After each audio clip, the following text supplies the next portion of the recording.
Hey everyone, welcome back. Tonight we're diving into a story that drags us deep into a family history soaked in terror, secrecy, and generations of madness. This is the chilling tale of the Moorfield curse, a bloodline so twisted that every generation produced someone more disturbed than the last. A family built on whispers, fear, and events nobody dared write down. Before we begin, tell me, where are you watching from right now? And make sure to subscribe, because every single story here takes hours of digging through forgotten archives and hidden historical notes just to bring the truth to light. The origin of the Moorfield family's strange behavior began long before anyone outside their bloodline noticed. In the early 1700s, the first settlers of the Moorfield name arrived in the region carrying with them a reputation for secrecy. Neighbors often whispered that they kept to themselves, too strictly refusing friendships and turning away visitors even during hard winters. Their isolation was the first sign that something was deeply wrong, but no one could understand why a simple farming family guarded their home like a fortress. As the years passed, the family's odd behavior became harder to ignore. People in nearby towns reported seeing members of the Moorfield family wandering the woods at night, speaking to no one and staring blankly into the darkness. Some claimed they heard strange cries coming from the property at hours when the family should have been asleep. Others recalled seeing children who lived on the estate grow pale and quiet as if they were carrying heavy burdens far beyond their age. The first true sign that their strangeness ran far deeper appeared when the original Moorfield patriarch began displaying violent mood changes. One day he would be gentle and silent, the next he would lash out at animals, tools, and even the walls of his own home. His behavior spread fear among the locals who had once trusted him. The family never sought help, instead locking themselves further away and insisting everything was normal even when clear signs of instability were visible. People eventually began to believe that whatever plagued the Moorfields did not start with a single person but was something born into the bloodline. Stories spread claiming the first settlers might have fled from a curse or an event they were too afraid to speak about. Every generation after them carried the same shadow of instability, as though madness itself had taken root in their lineage. By the time the community realized how deep the problem ran, it was already too late to separate myth from truth. The first documented act of madness in the Moorfield lineage unfolded during a winter that pressed heavily on the region with long nights and bitter silence. The event began when Elias Moorfield, the eldest son of the family, started wandering the fields before dawn while speaking to figures that no one else could see. Neighbors who watched from afar said he moved with strange jerks and sudden stops, as if something unseen pulled him in different directions. His family insisted that he was simply troubled by the harsh season, yet the fear in their eyes betrayed that something far more disturbing was taking place within their walls. As days passed, Elias grew more unpredictable and his behavior shifted from quiet murmurs to loud shouts that echoed across the property long after sunset. He often clawed at the old wooden fences as though trying to tear his way out of the land itself. One night he stood in the yard staring up at the sky with both arms lifted as though calling out to forces beyond human reach. Villagers who witnessed this from a distance stayed inside their homes afterward, believing that Elias had crossed into a realm of madness that no one could understand. The most terrifying moment came when Elias attacked his own reflection in a rain barrel near the barn. He struck the surface again and again, shouting that a stranger was staring back at him. When the illusion broke and the water splashed outward, he fell to his knees, trembling as though the world around him had shattered. This marked the point where even his own family could no longer deny the truth. They locked him inside one of the sealed rooms in the house, hoping the madness would pass on its own, but the muffled cries and frantic banging that followed only confirmed that something unnatural had taken hold of him. By spring the villagers recorded the incident in local notes, marking it as the first undeniable sign of a curse or inherited sickness within the Moorfield line. Elias never returned to who he once had been, and the family erased his name from most of their records, as if removing him could cleanse the stain that had begun to spread. But the memory remained strong among those who lived nearby. They saw this event as the moment the Moorfield legacy changed forever, becoming the start of a long and terrifying pattern that would stretch through every generation that followed. The Moorfield estate stood at the edge of a dense forest where the trees grew so tightly together that sunlight barely touched the ground. The house itself rose from the earth like an old wounded creature built from dark timber that had aged into a deep, almost black shade. Travelers passing through the region often said the air around the property felt heavier than anywhere else, as if something unseen lingered over the land. The estate was surrounded by a tall wooden fence that leaned in odd angles, giving the impression that it had been repaired many times by hands that worked in silence late at night. No one from the nearby village was ever invited inside, and those who approached too closely were met with stern glares from the Moorfield family, who guarded the grounds as though hiding treasures or sins too dangerous to reveal. Inside that vast property the family lived with strict rules that kept every member away from outsiders. Children were taught from a young age to never speak of what happened within the house and to avoid looking out the windows after dusk. The few travelers who dared to walk near the estate said they often heard faint whispers drifting from open cracks in the walls even when no one was visible. Shadows moved oddly across the grounds at night, sometimes stretching in directions that did not match the angle of the moon. More than one villager claimed they saw lantern flames flicker inside empty rooms, suggesting that someone or something walked the halls long after the family had gone to sleep. The rooms deep within the house held the strongest sense of secrecy. Some doors were kept locked year-round, and the family never explained why certain hallways were off-limits even to their own blood. Dust piled thick on those thresholds as if no one had crossed them for decades. When the wind blew across the estate, the closed doors rattled with an eerie rhythm that resembled soft knocking, as though someone trapped on the other side was begging to be let out. Several workers who briefly assisted with repairs described the interior as unsettling and heavy, and many refused to return after their first visit, claiming the walls themselves seemed to watch them as they moved. Around the entire property the land grew unnaturally wild, as if touched by something other than time. Plants twisted into shapes that gave even the bravest villagers a sense of dread. Animals refused to cross the boundary of the fence, choosing instead to circle the area with nervous steps. Stories spread that the Moorfields used the vast secluded grounds to hide events that no one outside the family should ever witness. The estate became a symbol of fear and fascination, and people spoke of it only in low voices, believing that the land carried its own dark memory ready to awaken whenever someone dared to uncover the secrets buried within its shadowed heart. The unexplained disappearances surrounding the Moorfields began quietly with a single traveler who vanished after seeking shelter near the estate.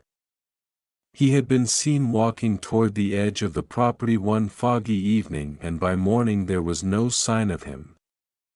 His belongings remained on the road, and his footprints stopped abruptly near the fence as if he had been lifted from the ground.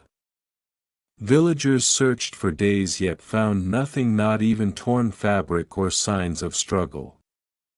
Whispers began to spread that the land around the Moorfield estate swallowed people whole, and that the family knew more than they admitted. Another disappearance followed only a month later, this time involving a young farm girl who delivered milk to homes along the outskirts of the region. Her trail led directly toward the dense woods behind the Moorfield house where the trees grew twisted and close together. People who joined the search effort said the silence in those woods felt unnatural, as though every sound was being smothered by an unseen presence. Dogs refused to move beyond a certain point, growling at the darkness between the trunks. When the searchers finally turned back, they felt watched from every direction.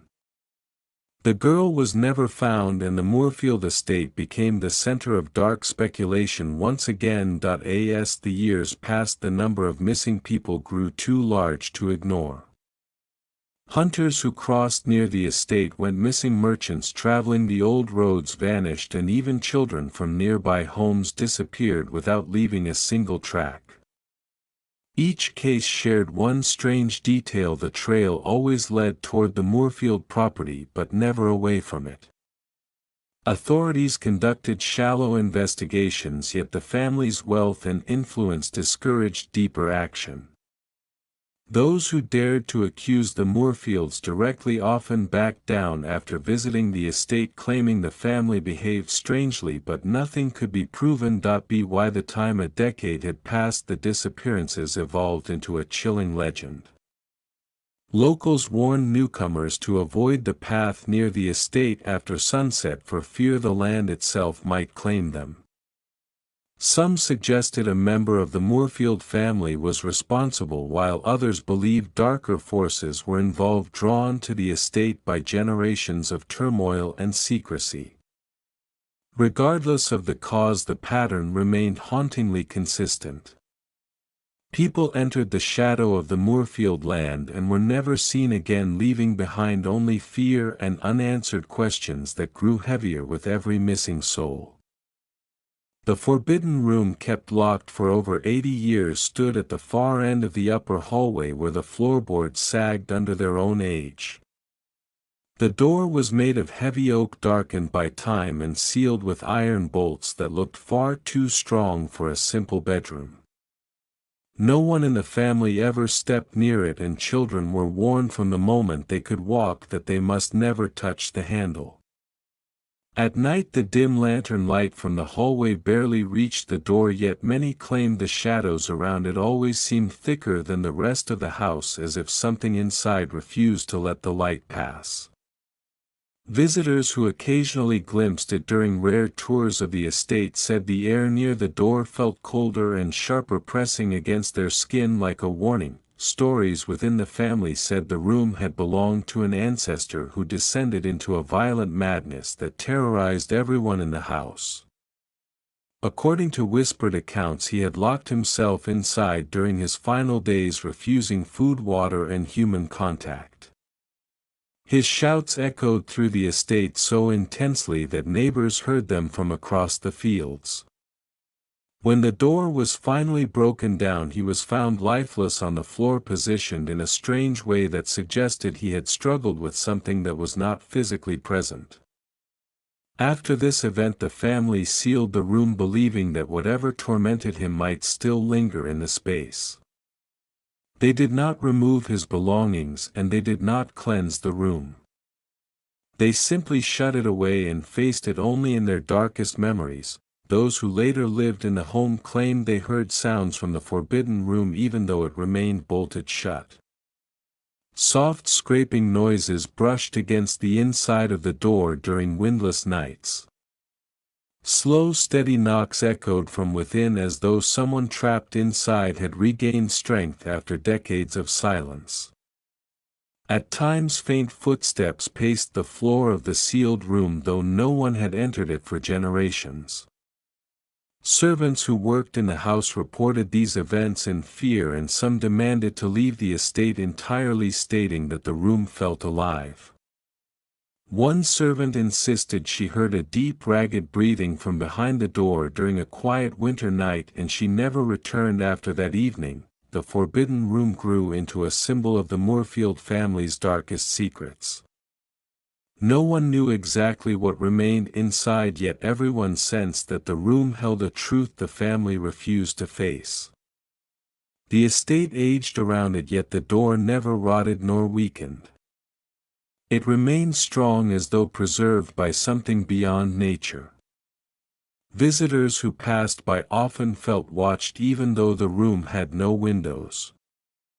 Over time the room became a silent guardian of the family's history, a place where all their fears, all their pain, and all their inherited madness seemed to converge. No one dared open it again, and as long as it remained sealed the mystery inside grew heavier, shaping the legend of the Moorfield curse. With every passing year, the child born with violent outbursts no one could understand arrived during a bitterly cold night when the wind howled across the Moorfield estate with an almost human sound. From the very first hours it was clear that he was different. His cries pierced the walls with a strength that seemed unnatural for an infant, and he would thrash violently in his crib as though fighting some unseen force. The midwife who attended his birth described the room as oppressively heavy and said the air felt charged with something she could not name. Even the family, who had grown accustomed to strange happenings, recoiled at the child's intensity and treated him with both fear and caution. As he grew, the violent outbursts continued and became more unpredictable. He would strike at shadows on the walls, screaming at figures no one else could see. Toys were thrown across rooms with a force that shattered porcelain and splintered wood.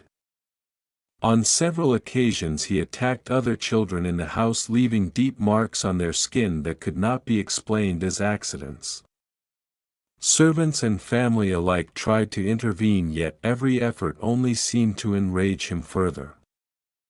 The boy seemed to possess a strength and awareness far beyond his age, making every confrontation a terrifying ordeal. Neighbors began to hear of the child's actions and whispers spread quickly throughout the surrounding villages. People claimed that animals avoided the estate when he cried and that even the wind seemed to change direction near the house. Stories circulated that he had cursed eyes capable of freezing anyone who looked directly at him for too long. Scholars and doctors from nearby towns attempted to study his behavior, yet each left the property convinced that something supernatural was at work. Every attempt to impose logic on his actions failed, leaving the community both frightened and fascinated. By the time the boy reached his 5th year, he had developed a reputation that would haunt the family for generations. Every violent episode reinforced the belief that the Moorfields were bound to a curse carried in their blood. The child's outbursts were no longer seen as simple misbehavior but as a sign of the growing madness embedded in the lineage. Stories about his early life were passed down in hushed tones, describing him as a harbinger of the family's darkest potential. Each tale emphasized the uncontrollable nature of his strength and anger, cementing him as a central figure in the ongoing legend of the Moorfield curse.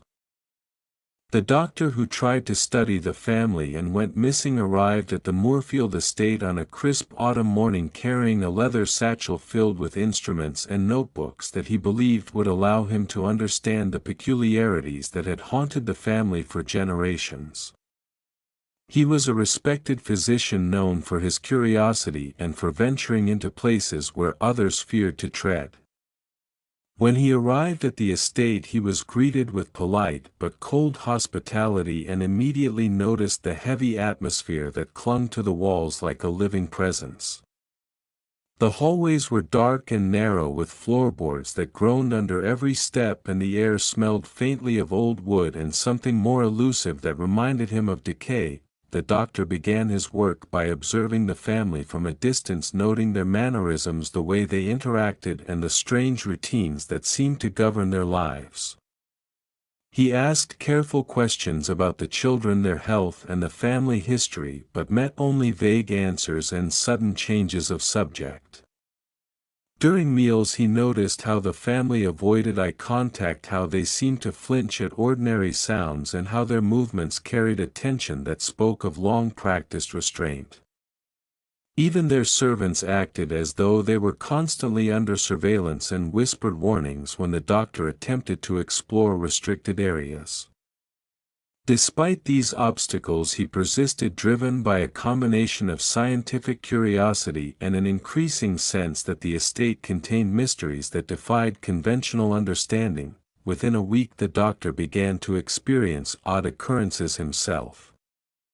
He would hear soft footsteps echoing behind him in empty corridors, doors would creak open by themselves, and objects would shift positions overnight.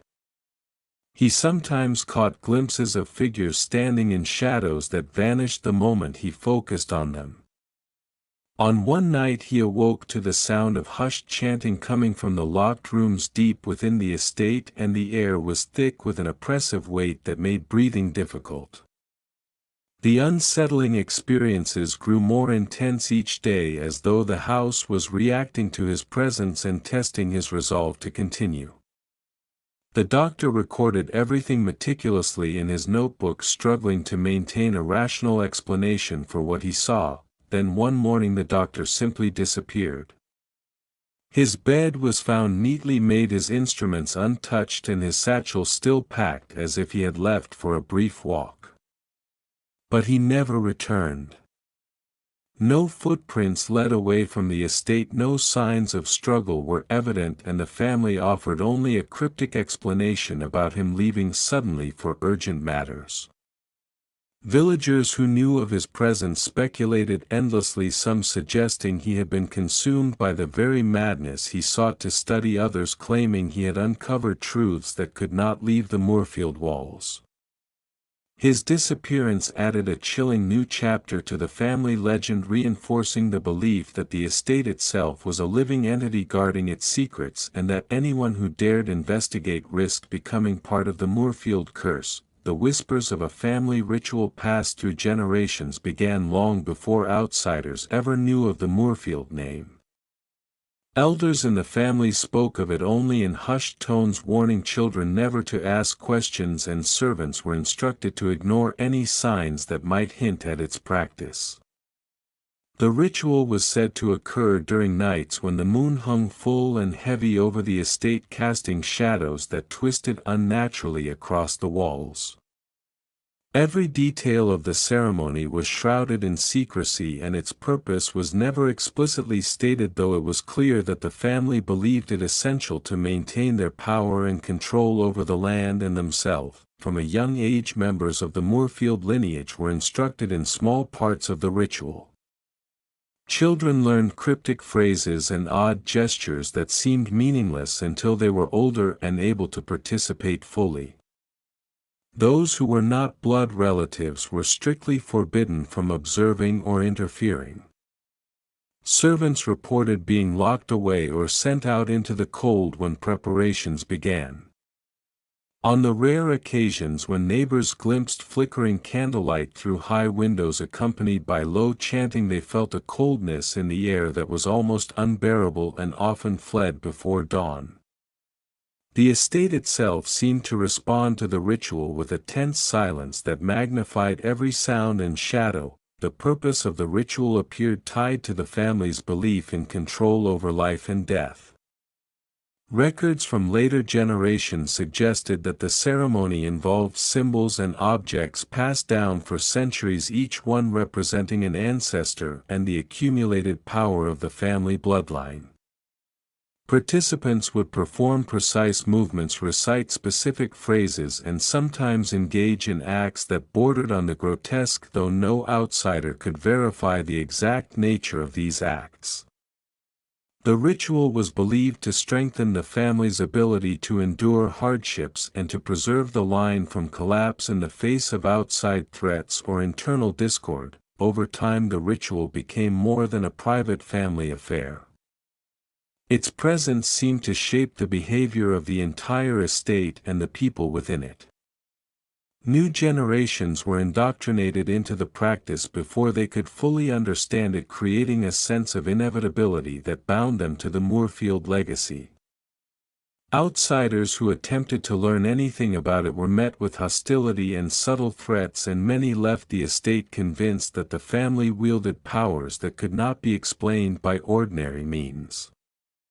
The ritual passed silently through the years, reinforcing the sense that the Moorfields were more than just a family. They were the living embodiment of the curse that haunted their bloodline. The Moorfield daughter who predicted deaths with eerie accuracy was born during a storm that swept across the estate with violent winds and unrelenting rain. From a very young age she displayed an unsettling awareness of events before they occurred, often speaking of people she had never met and places she had never seen. Her parents at first dismissed these abilities as childish imagination, but over time the frequency and accuracy of her statements made them uneasy. Villagers whispered that the child possessed a sight that bordered on the supernatural and that even her closest family could not fully comprehend the source of her visions. As she grew older, her predictions became more specific and terrifying. She would name neighbors who would fall ill, relatives who would die, and even disasters that would strike the surrounding lands.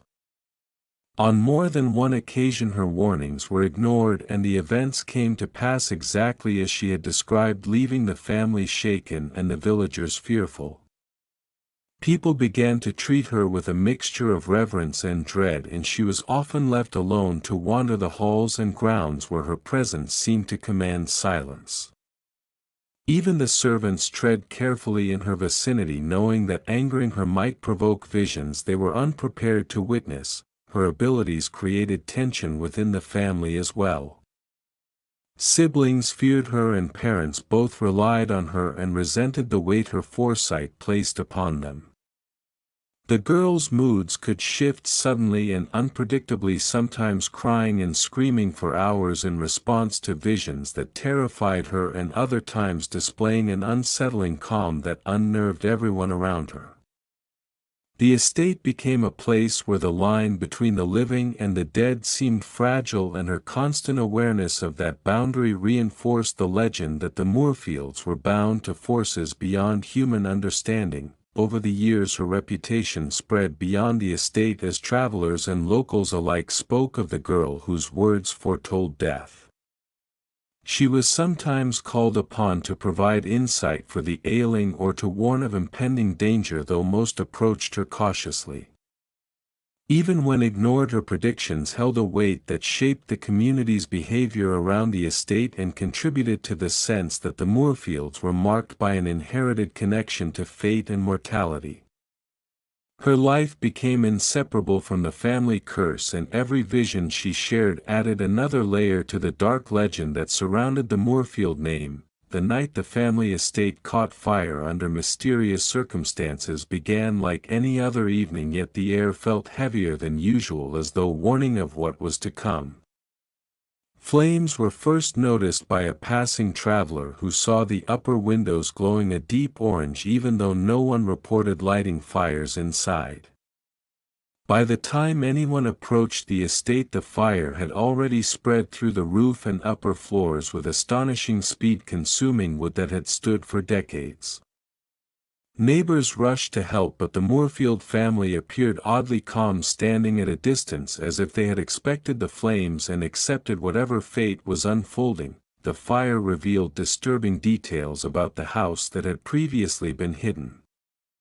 Blackened beams fell from the ceilings, exposing rooms that were rarely seen by anyone outside the family. Strange symbols scorched into the walls became visible in the light of the blaze, hinting at occult practices or protective rituals gone wrong. Furniture and personal belongings were charred beyond recognition, yet certain objects remained inexplicably untouched, as if the fire had avoided them on purpose. Witnesses swore they saw shadows moving inside the smoke, though no one could have survived such heat and chaos. The cause of the fire was never determined, and official reports suggested accidental ignition, but villagers and local authorities suspected something far darker.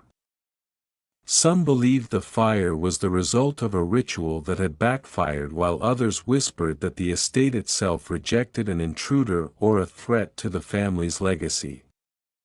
Survivors spoke of hearing chanting in the moments before the first flames appeared and of seeing lights move in patterns that could not be explained by natural fire behavior.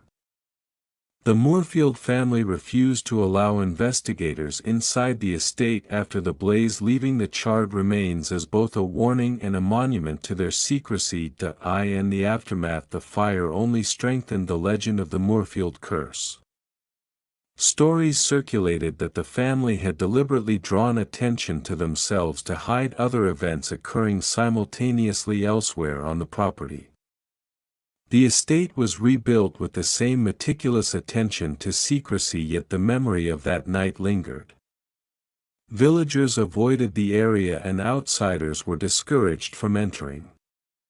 The fire became another chapter in the long history of inexplicable and terrifying events tied to the family, reinforcing the notion that the Moorfields were both cursed and protected by forces no one could name or resist. Survivors who refused to speak about what they saw inside the Moorfield estate carried their silence like a weight that pressed on every aspect of their lives. Those who had once worked in the house or had been summoned for brief visits returned to the village with hollow eyes and trembling hands. They rarely spoke of the rooms they entered, the shadows they glimpsed, or the sounds that haunted the halls long after they left. Even among family and neighbors, they would only shake their heads or mumble that some things were better left unknown. Their refusal to share the full truth created a sense of mystery that grew with each passing year and added to the fear that the estate was a place no mortal could understand fully. The reasons behind their silence were as varied as the experiences themselves. Some claimed they had witnessed figures moving through walls or vanishing in front of their eyes. Others described hearing voices whispering in languages they did not recognize and feeling cold hands brush their skin in rooms that were otherwise empty. A few survivors said they had glimpsed items in the estate that seemed alive and watched their movements closely. These experiences left deep psychological scars and instilled a constant sense of dread that followed them far beyond the boundaries of the property. Even when pressed for information, they would offer only fragments and vague warnings. Travelers seeking details often found themselves discouraged or frightened away by the sheer intensity of the survivors' fear.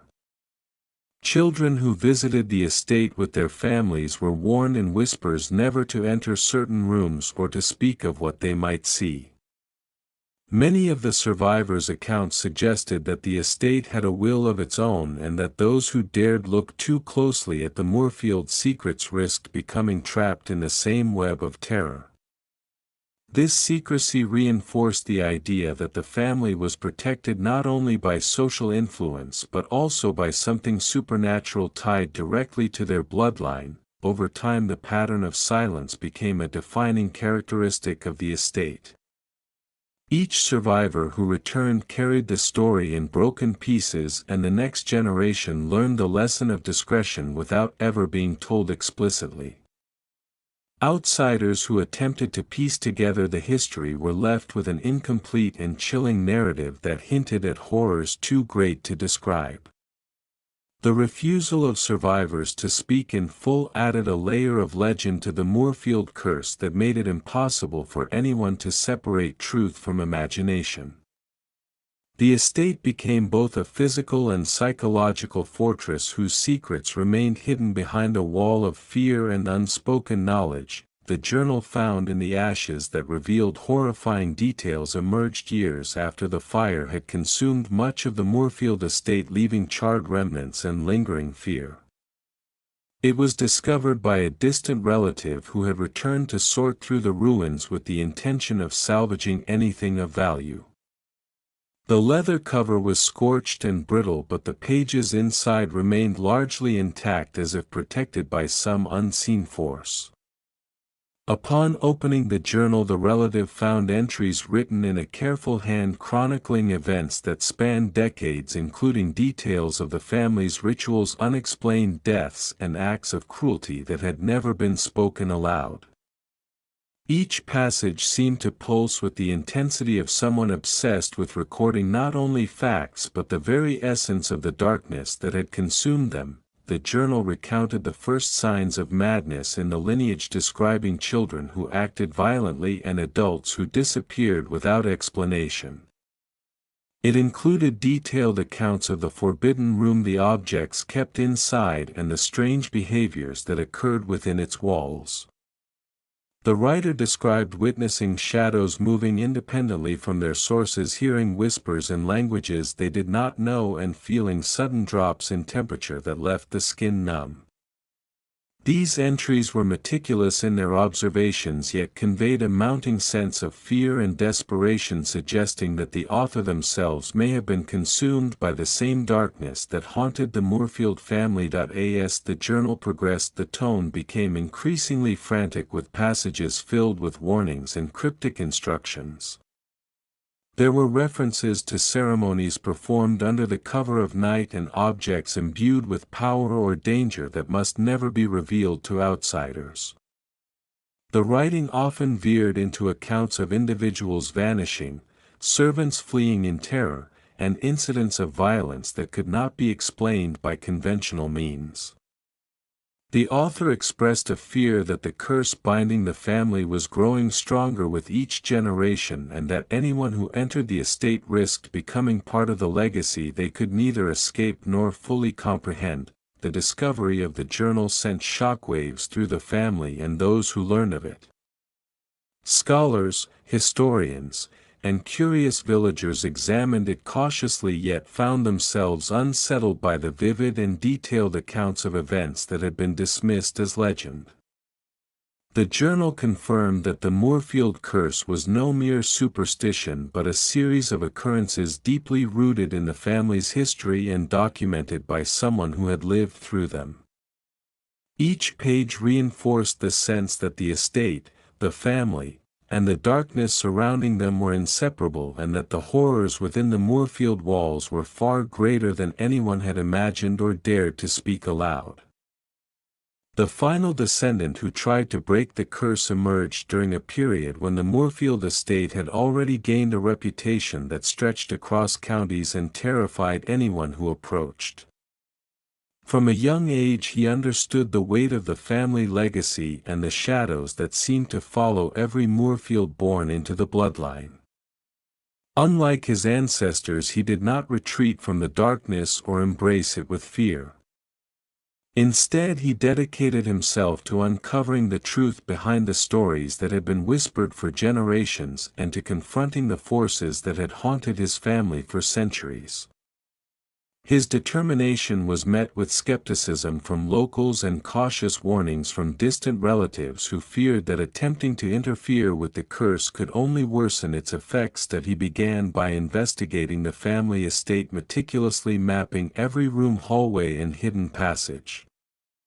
He studied the journals left behind in the ashes of the fire, examining each word for clues and patterns that might reveal the origin of the madness and the rituals that had perpetuated it.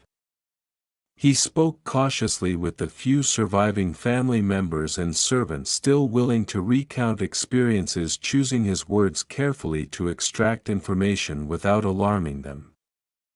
The descendants spent long nights in the house observing shadows and listening to the creaks of the old timber, searching for anomalies that might indicate a lingering presence or hidden dangers that had been kept secret for decades. As he delved deeper, he encountered phenomena that confirmed the legends were grounded in reality. Objects moved without explanation, shadows shifted independently from light sources, and whispers floated along empty corridors. Some nights he would wake to cold drafts that seemed to originate from nowhere, and see faint figures in the corner of his vision that vanished when he tried to confront them. Despite fear and exhaustion, he pressed on, performing careful rituals of his own intended to sever the familial ties to the darkness and cleanse the estate of the lingering presence. His efforts were painstaking and required a precision and courage that his ancestors had never demonstrated. The result of his attempts became a mixture of partial success and continued mystery.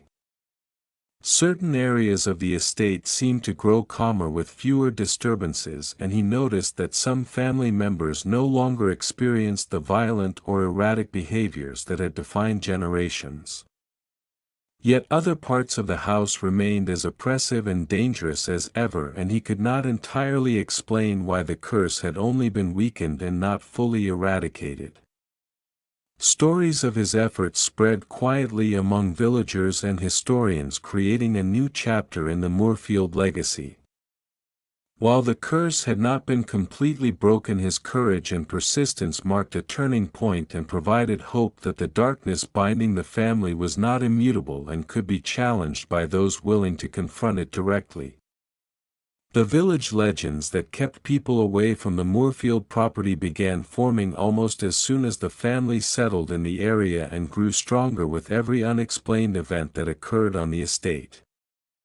People whispered about strange lights flickering in the windows late at night, about eerie sounds that carried across the fields, and about figures glimpsed moving in impossible ways behind the trees. Children were warned not to approach the house, and travelers were told to take alternate paths to avoid the shadow of the property. Even adults felt a sense of unease when they came near, as if the land itself resisted their presence and carried a silent warning that the Moorfields were not to be disturbed. The legends included stories of disappearances that had never been solved and of visitors who had entered the estate but returned changed forever. Some spoke of shadows that followed people home, leaving them sleepless and fearful for weeks. Others told of strange weather patterns that seemed to center on the property, as if the estate exerted influence over the natural world around it. Over time, these tales merged with the documented history of the family, creating a sense that the estate itself was a living entity capable of enforcing the curse that had been passed down through generations. Villagers began to avoid the estate entirely and created rituals of their own to protect themselves from the perceived power of the Moorfields. Some hung charms around their homes, others avoided travel near the property during certain nights, and many simply never spoke of the family or the estate again. Travelers passing through were quickly warned by locals to steer clear, and the estate grew more isolated with each passing year. The physical distance mirrored the growing social and psychological separation, as the Moorfields became both feared and mythologized in equal measure. Even as decades passed and the estate changed hands among distant relatives, the legends persisted. People who had never seen the property firsthand still spoke of it with caution and respect. The stories of shadowed corridors, unexplained noises, and the violent history of the family created an invisible boundary that few dared to cross. The estate became synonymous with danger, secrecy, and the inescapable sense that some forces cannot be understood or challenged. The village legends ensured that the Moorfield curse endured in the collective memory long after individual family members had passed from sight. The unsolved deaths linking back to the Moorfield bloodline began as isolated incidents but gradually formed a pattern that terrified the surrounding community. Villagers first noticed that individuals who had any connection to the family, either through work, marriage, or simple proximity, seemed to vanish or die under circumstances that were difficult to explain. There were cases of sudden illnesses that left people bedridden within hours, of accidents that happened in locked rooms, and of drownings in small ponds on the estate where no one could understand how they had occurred. Each death carried a sense of unnatural timing, as though some unseen force were carefully selecting its victims, and the pattern could not be dismissed as coincidence. Investigations were often inconclusive, hindered by the Moorfields' wealth and influence.